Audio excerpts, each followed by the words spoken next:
All right, guys. Topic today that really kind of sucks, and I want to talk about two tragedies that have touched me, and you'll understand why we're talking about this. June is Men's Mental Health Awareness Month. Okay. First and foremost, we see a lot of memes about nobody cares about men or men's mental health, and I'd like to argue that's not true. But the media lies about it. Women don't care about it. And the government sure doesn't. There's 9 different agencies for women's health and mental health. There's none for men in the U.S., okay? And what we're seeing is men have a higher rate of suicide, okay? Now, I can't use that word too much. Heaven forbid we use real words on YouTube on a serious discussion, but they'll shadow ban or take my video down. So we'll use self-deletion moving forward. And the reason I'm making this video, besides that it's Men's Mental Health Awareness Month, is 37 years apart to almost a week, I once again had self-deletion touch me. So 37 years ago, Sean Rooney, one of my soldiers, took his life. The last conversation I had with him, I was chewing his ass out. His roommate said that topic wasn't what was bothering him. It didn't really make me feel that much better, but at least I know I wasn't the tipping point. And then last month, while I was in Spain, my older neighbor Bill did the same thing. He was married. Now, he had had an injury last year. He fractured his pelvis, I guess, and I want to talk about the commonalities of both of these incidents where a man took his own life using a firearm. In Sean's case, nobody knew he was depressed. Nobody knew he was on antidepressants, and nobody knew that the instruction said you shouldn't be around guns. Bill was having some depression, is what I understand. Was on medication. And it is very common, in doing the research for this video, there's a couple things I found out. 80% of men who self-delete, when they do seek help, the ones that have already sought help, were put in the low or no risk category for doing this to themselves. Okay? Back 37 years ago with Sean, it wasn't as common. We didn't think about it. I know it's really hit my other neighbor hard because they were friends. And again, it goes to why would you? And I want to be very clear, men. It is never the answer to take your own life, especially when you have a wife, especially when you have family. You actually, if you have younger children and you do that, I think it's you double their risk of doing that. Do you want to do that to your children? And they're always going to wonder why you did that. Were they not enough? And I'm not going to do it in this video, but look up the stats on what happens to kids when there's no dad in their life. Okay? Now, I get the comments, oh, nobody cares, the system's against us. Not completely wrong, okay? There's no health entities governmentally wise for men. And 2/3 of self-deletions are men. So it is more of a male problem. And when a man is divorced, he is 9 times more likely to do this.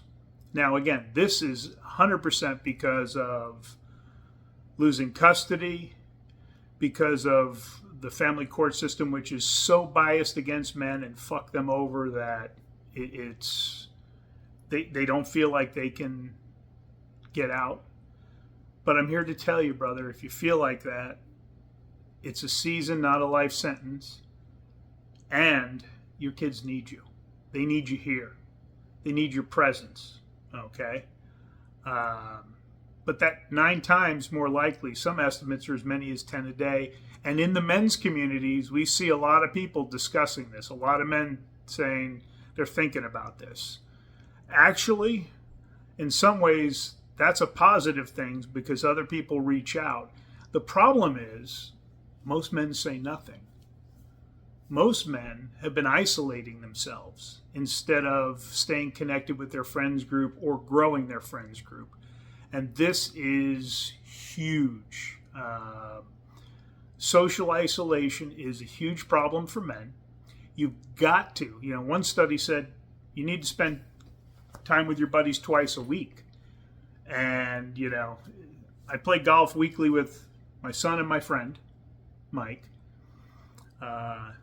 I'm recording this, tonight's poker night. It's usually on Thursday, but I moved it up for Wednesday because some other men and I are getting together at a steakhouse tomorrow night in Iowa because we're playing golf on Friday. It's become an annual event. I average once a week, twice a week, because I'm very intentional with that. And it doesn't always mean spending a lot of money. If you're a veteran, you can get free tickets to events through VetTix. I go to ball games all the time, concerts for free.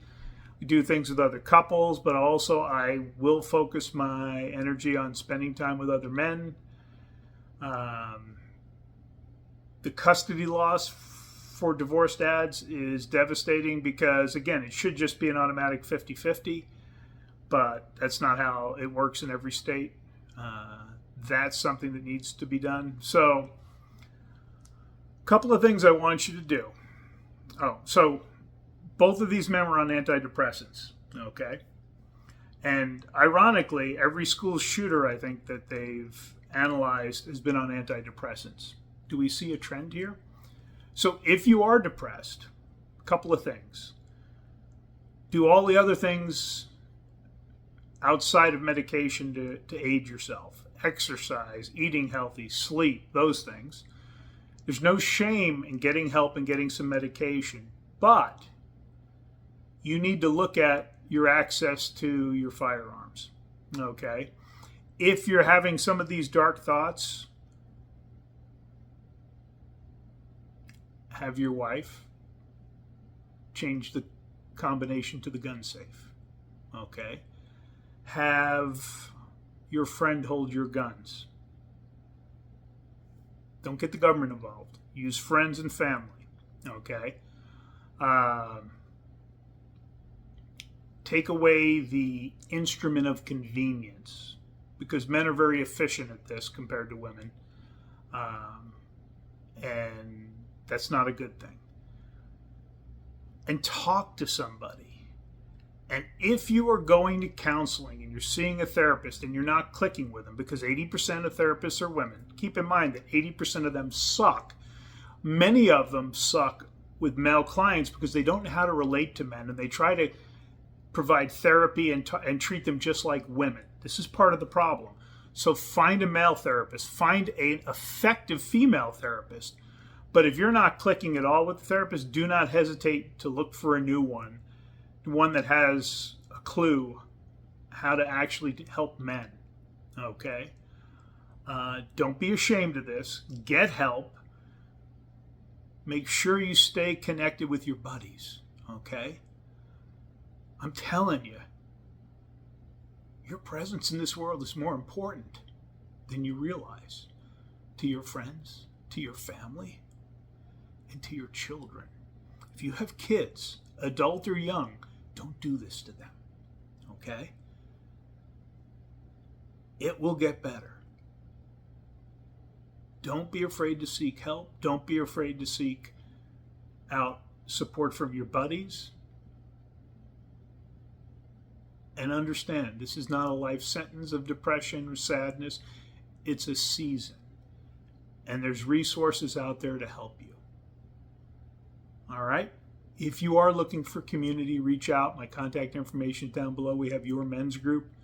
We have 2 coaching calls that we end up having deep conversations and connection. I've watched men in these calls become lifelong friends, deep friends. Friendships have developed online because we're all over the country and the globe, and it truly makes a difference. All right, guys, you have a good one, and we'll talk to you next time.